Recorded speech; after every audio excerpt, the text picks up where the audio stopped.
मित्रों, रावण ने बताया कि अपनी के अलावा किस स्त्री के साथ संबंध बनाना सही होता है। तो दोस्तों, लंका के स्वर्णिम महल में रात्रि का गहन अंधकार फैला हुआ था।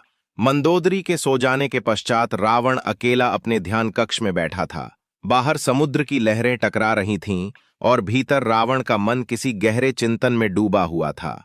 उसी समय मेघनाद आकर और रावण के सामने सिर झुकाकर खड़ा हुआ। उसके चेहरे पर एक विचित्र असमंजस था। रावण ने उसकी ओर देखा और गंभीर स्वर में पूछा, बोलो पुत्र, क्या बात है?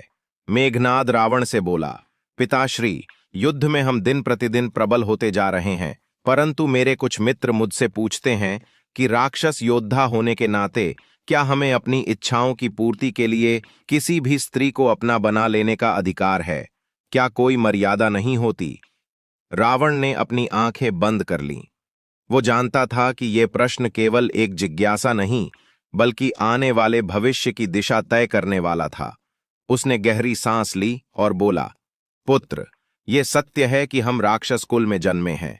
हमारी शक्ति तप, यज्ञ और अस्त्र शस्त्रों में है, किंतु शक्ति जब अनियंत्रित होती है तो वह स्वयं को ही नष्ट कर देती है।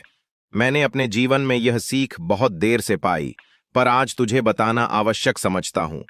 सुन पुत्र, अपनी पत्नी के अलावा किसी स्त्री के साथ संभोग केवल उसी अवस्था में उचित है जब वह स्त्री स्वयं उस संबंध को सहमति से स्वीकार करे, अन्यथा वह केवल बलात्कार कहलाता है, और वह चाहे देवता करे, मानव या राक्षस, वह पाप ही कहलाता है।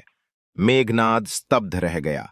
वह सोचता था कि रावण तो अहंकारी और वासना का प्रतीक है, परंतु आज वह जैसे किसी ऋषि की भांति उपदेश दे रहा था। रावण आगे बोला, मुझे लोग कहते हैं रावण ने सीता का हरण किया, परंतु उन्होंने यह नहीं देखा कि मैंने माता सीता को स्पर्श तक नहीं किया, क्योंकि वह मेरी सहमति से नहीं थीं। मैंने उन्हें अशोक वाटिका में रखा, पर उनकी मर्यादा की रक्षा की। क्यों? क्योंकि मैं जानता था कि पर स्त्री का अपमान मेरे समूल विनाश का कारण बनेगा। मेरे पुत्र, मैंने कभी किसी स्त्री को बलात् नहीं भोगा। जो भी मेरे महल में थीं, वे मेरी पत्नियां थीं या इच्छा से मेरी संगिनी बनी थीं। ये बात बहुत कम लोग जानते हैं, पर यही धर्म है, चाहे वह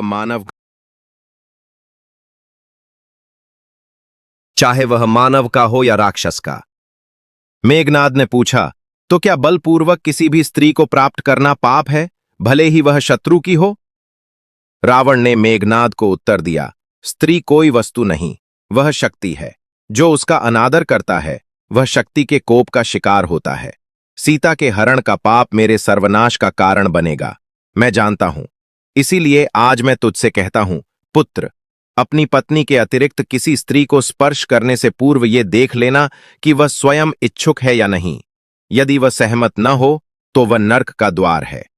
ये कहते कहते रावण की आंखों में दुर्लभ पश्चाताप के भाव उभर आए। मेघनाद ने पिता के चरण छुए और वचन दिया, मैं सदा स्त्री की इच्छा का सम्मान करूंगा, चाहे वह मेरी हो या किसी और की। उस रात्रि लंका में केवल समुद्र नहीं गरज रहा था, एक राक्षस के भीतर का धर्म भी जाग रहा था। रावण, जो पाप का प्रतीक माना गया, उसने भी अंत में स्वीकारा कि किसी स्त्री के साथ बिना उसकी इच्छा के संबंध बनाना अधर्म है। बल से नहीं, प्रेम से। यही धर्म का मार्ग है।